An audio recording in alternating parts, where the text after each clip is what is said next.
there's a fish you probably never knew existed. Today, we're talking about barrelfish.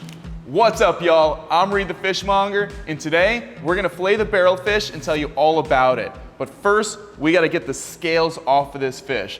Barrelfish have incredibly flaky scales. They fall off super easy, really wild how flaky these fish scales are when they're coming out of such deep water. The pressure is absolutely insane. You're gonna learn about that and much more. Let's take the scales off first.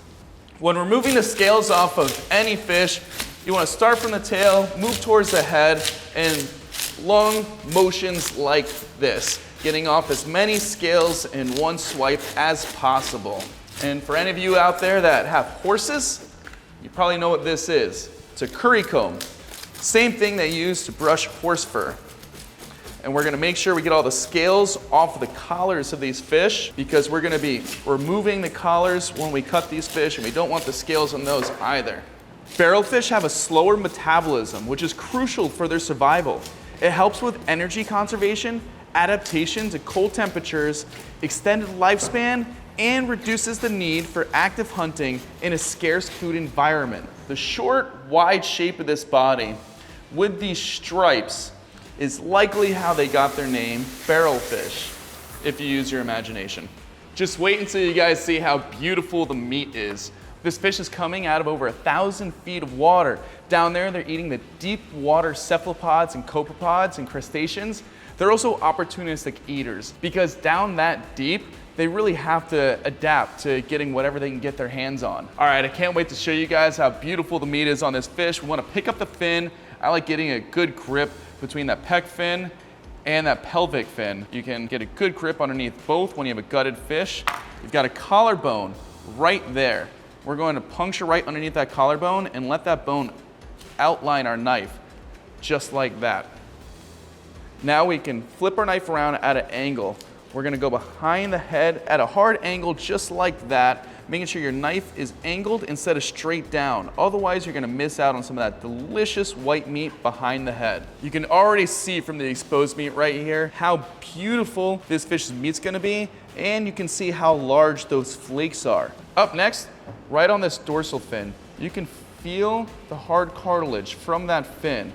We're gonna rest our knife right on top of that, make a little incision, and slide all the way to the head. This little opening is gonna allow us to rest our knife right on top of the skeleton and pull towards the head. Once the skeleton is exposed, you can use that to guide your knife. And we wanna rest our knife right on top of the skeleton and go towards the tail, just like that.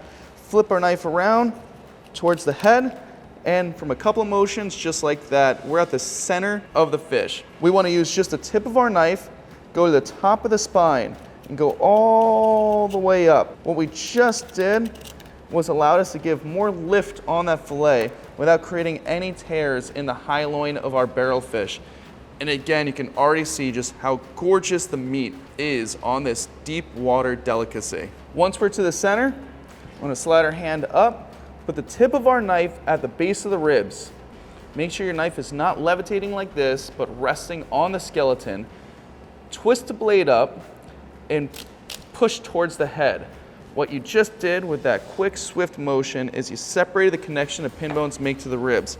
Here's the pin bones right there. You can see them poking out, and this is the rib cage.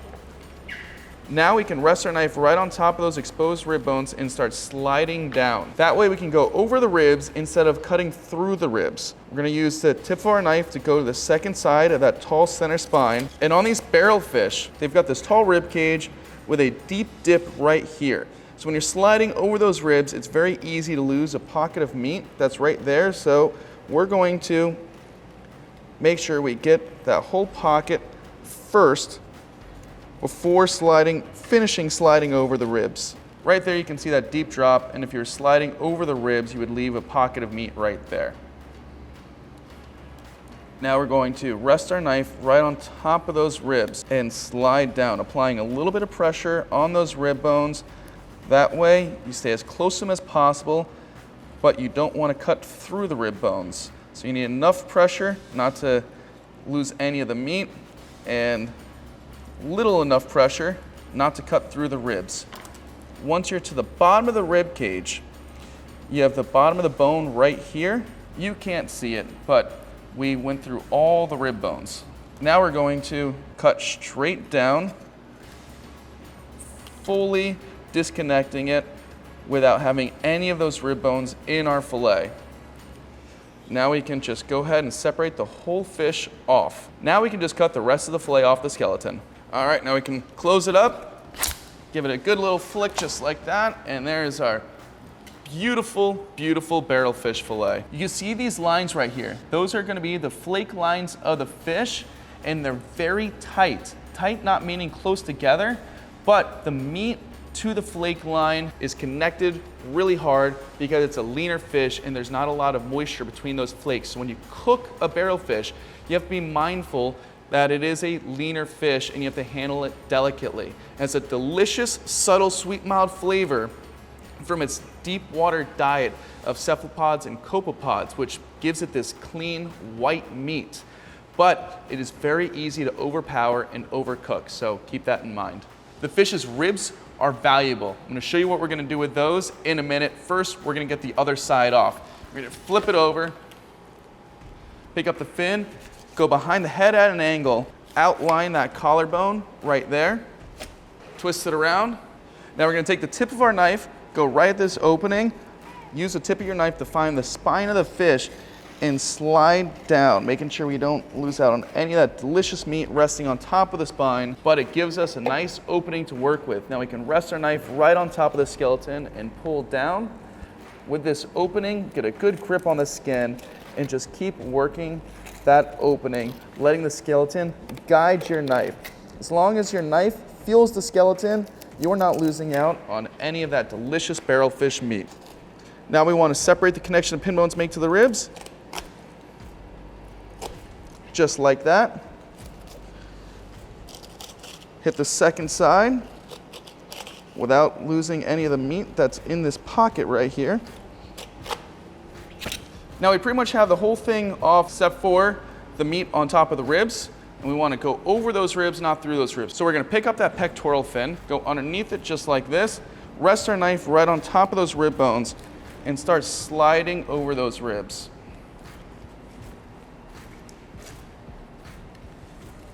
This is a hack for going over the ribs on the second side. Now we're completely separated. We're gonna make a nice gentle incision right there, close it up, little flick just like that, and you've got your second side off. The only bones in this fillet are gonna be pin bones right there, and you can't get those out while you're filleting. Up next, we're gonna show you what we're gonna do with these large ribs on the barrel fish. For this next part, you need a good pair of scissors, or you can use a serrated knife.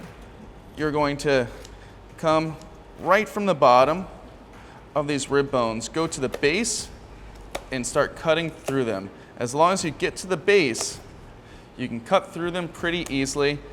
Kitchen shears work well. If you have poultry scissors, those are obviously going to work very well. The last one's hardest to get. There we go. All right, now still has this membrane connected to it right there. We're going to pull it off just like that. And we're gonna clean this up, and we're gonna have a mini barrel fish rack of ribs. When we say clean it up, it's got this membrane right here, kind of like ribs do, and you wanna peel that off. It's not the easiest to get off, but it's worth it for that extra delicious morsel that could have ended up in the can. We don't want to do that. Now to get the rest of this blood off, we're going to make a saltwater and ice bath, rinse it off really good on both sides, and then this over coals. The meat between each of those ribs is absolutely phenomenal. We don't throw those away. All right, we're going to flip it over, cut off the ribs on the other side, and then we're going to show you how to easily remove the collars of these big barrel fish, and my favorite way to cook the collars on these big barrel fish. Before we cut off the collars, I want to show you the crazy extra layer over the eyes of barrel fish.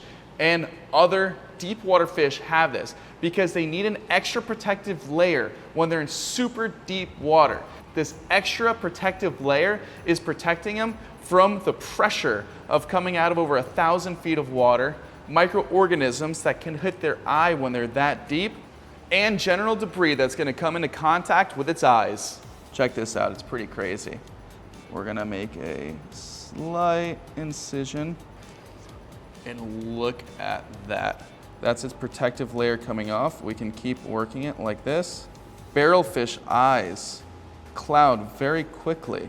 So even if your fish is only a day or two out of water, which is incredibly fresh, sometimes it looks like it's been sitting around for a while. And of course, we're icing our fish as soon as we catch them. So look how much clearer its eye is once you cut that off. And the cloudiness over the pupil is a special adaptation over their eyes called tapetum lucidum, which sounds like a Harry Potter spell, a reflective layer that enhances their vision in low light environments. This layer sits behind the retina and reflects light back through the photoreceptor cells, effectively giving the retina a second chance to absorb light. That's insane. All right, so removing the collars of these beautiful fish, you wanna expose those gills. There is a membrane right underneath there. We wanna puncture that membrane, then slide right underneath the throat. Then we're gonna twist our knife around, fully make sure we separate that membrane all the way around. Cutting out barrelfish collars is a little different than other fish because the top rib bone on these fish, maybe the camera can see it, maybe it can't, but there's a top rib bone right here that goes all the way up underneath the collar, which is unique to this fish. We wanna separate that rib bone. Check this out. Look at that. So that is its last or first rib bone, and it sits really touching the collarbone. Pretty cool. So now that we've got the membrane disconnected from underneath the gills, that first rib bone separated from the collarbone, now we've got this bone right here that is resting on top of the collarbone. That bone gives us a nice little opening to slide underneath, which helps the collarbone separate. Once you go underneath that bone, flip your knife around, little motion right there, and that half of the collarbone is completely disconnected. This right here is just some membrane. I want to cut that away, and that is ready to come out. Now we're gonna flip the fish over and repeat the process. We're gonna lift up those gills, puncture that membrane, slide it underneath the chin just like that. Find that first rib bone that is resting on top of that collarbone and get it out of the way, just like that.